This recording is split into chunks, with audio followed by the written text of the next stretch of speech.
The National Association of Realtors, the largest trade group in the nation, has agreed to pay $418 million. A lawsuit settlement by the National Association of Realtors is getting rid of the standard 6% commission for realtors. What's that mean?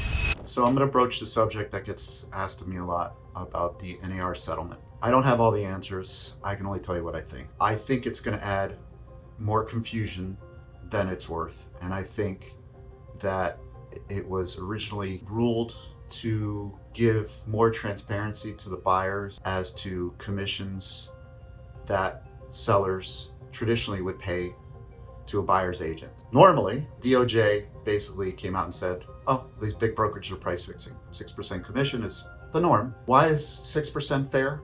Because not every single buyer that we have walk through the door is gonna buy. So you've spent your time, sometimes days, making appointments for your buyer, going through the areas. When I did a lot of relocation, people come to Miami, they have no idea. They have no clue the different areas. So you wanna start Aventura, Sunny Isles, Surfside, Miami Beach, Key Biscayne, Coral Gables, Pinecrest, Coconut Grove. These are all great areas and they all have so much to offer and they all have different things to offer and they all are completely different in their own way. So when somebody comes here, like, oh, they all think of South Beach and Ocean Drive. They don't have a clue what's out there. So you spend all this time, sometimes days, and then they turn around and they say, I don't know, Miami's not for me. I think I'm gonna buy somewhere else. It's too expensive. It's not my cup of tea, whatever. You may get another buyer who says, yeah, I like these 15 homes, show them to me. You gotta call the agents. You gotta make the appointments. You gotta schedule everything in a timely manner.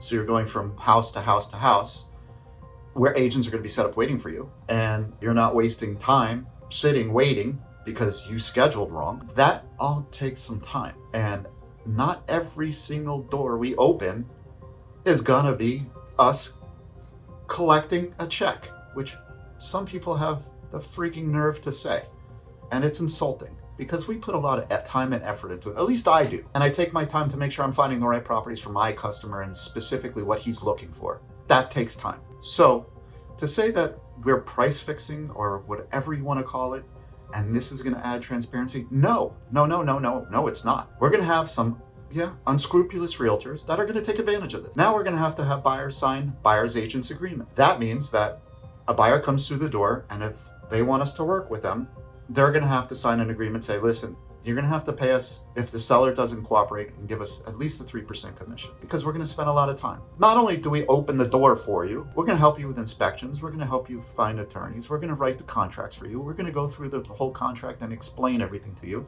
We're going to negotiate on your behalf. We're going to tell you about deposits. We're going to help you with the financing process and all the other things that go into it. That's hours and hours and hours of work. Some people say maybe we should take an hourly pay. Maybe not a bad idea, but that's not going to happen. For me, my sellers, I'm still going to say, listen, we still have to offer 3% to a cooperating broker, period. It's important because the market's a little tough. Buyers are now, and buyers agents are not going to have to call every single listing of how much compensation we're giving to a cooperating buyer's agent. So if I have to get a list, if I have to go out and show property, I'm going to have to call every single one of those listings and ask them how much they're paying. And if they're not paying, then I'm gonna have to have my buyer compensate me. To me, who does this hurt the worst?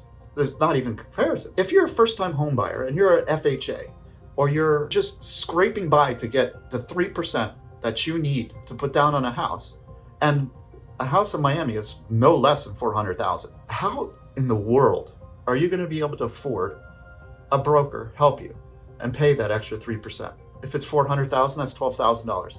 Where are you going to come up with that money? I think it's a shame. I think it's going to hurt them the most. And these are the most important buyers because we want them in the market for the future. And we want them to earn equity so they can keep moving up and secure their family and secure their lives. So who's this helping? Who's this hurting? It's hurting those people the most. And that's a shame. And I don't know how this is going on. And I don't know what's going to happen in the future, but these people are not going to get our professionalism and our help. I think it's terrible. And I think people are going to take advantage if they aren't already. Let me know your thoughts.